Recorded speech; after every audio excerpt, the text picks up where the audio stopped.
Hey guys, All Sports 83, sporting the second video in the same day.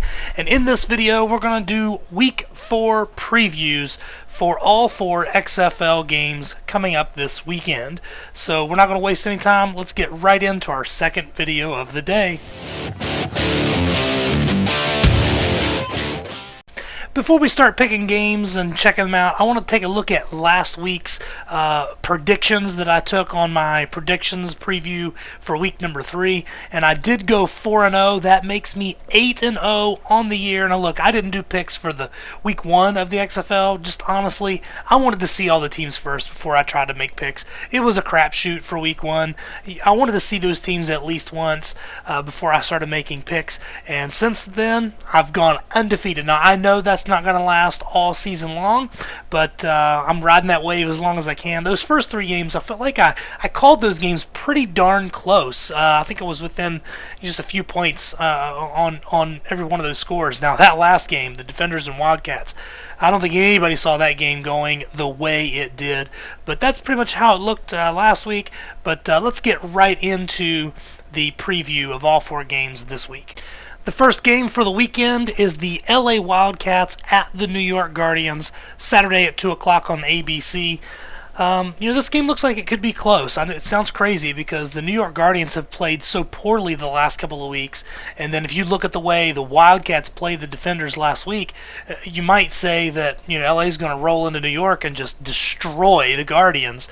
But the Guardians are going to be desperate. They just haven't played well the last couple of weeks. If you're 1-2, I think it's going to be true for both of these teams, but the Guardians are at home, and the way they've played, more specifically the last couple of weeks, they're really going to want to try to rebound. LA's got some confidence, though, so hopefully they're going to take that confidence to New York and play well. I actually think this game has the potential of being very close, so I'm going to predict it as a very close game. I do think that the LA Wildcats squeeze a victory in this one on the road. They're going to win this game 23-21. And ultimately, I just think, a confident team is really hard to beat, and I think the Wildcats are really confident after the way they played the Defenders last week. Next up is the Seattle Dragons traveling to St. Louis. They're going to play the Battlehawks. They're in the Dome in St. Louis. And for the second straight week, St. Louis is going to get that big crowd in their home field. And I just think they're going to play really well. The Dragons are probably going to show up desperate. Really hoping that Brandon Silvers finds a rhythm finally. We've been kind of waiting for that. He's needing to do some developing. I really hope he shows up ready to play. He's going to have to if this game's going to be close at all. The Dragons are going to have to figure out a way to score some points. I've been talking about this in other videos. They're going to need a lot more than that strong defense to play a surging Battlehawks team. Ultimately, I don't think they have what it takes to go into St. Louis and win this game. I think the Battlehawks are probably going to handle business this weekend. They're probably going to get the victory 29-18. So, look, it's not a very close game. I just don't think it's going to be that close. Brandon Silver hasn't shown me that he's going to be consistent enough to keep up with a really powerful run game who's going to be clock management for the Battlehawks. He's not going to get very many opportunities to show what he has this weekend, and I think that ultimately is going to cost the Dragons a victory. Okay, moving on to Sunday's games. The first one's going to be the Houston Roughnecks at the Dallas Renegades. You're going to see that game on Fox at 4 o'clock. I haven't found that the Dallas Renegades have been real impressive, even with their 2-1 record. The Roughnecks have been really impressive as the only undefeated team in the XFL. But I actually think this game's going to be pretty close. I think Landry Jones is going to continue to improve. He's catching up with the rest of the league with his, just not having a lot of playing time and reps and things like that. I think that camaraderie is going to start building. Now, look, it's a tough ask to, go toe-to-toe with Phil Walker right now because he's just electrifying every single play. But I think this game's going to be close. I think it's going to be fun to watch. This game just kind of has the tendency and the feel of like feeling like a rivalry game, just because both teams are in Texas and they're going to want to be the best team in Texas. So I actually think that because of that, you're going to see just a lot of aggression probably, and this game to me is going to feel like a rivalry matchup. But ultimately, I think the Roughnecks are just too good of a team right now. They have too much momentum. They've had a couple of close calls, so I don't think they're going to feel too confident coming into the game. They had a close scare last week against a struggling Vipers team.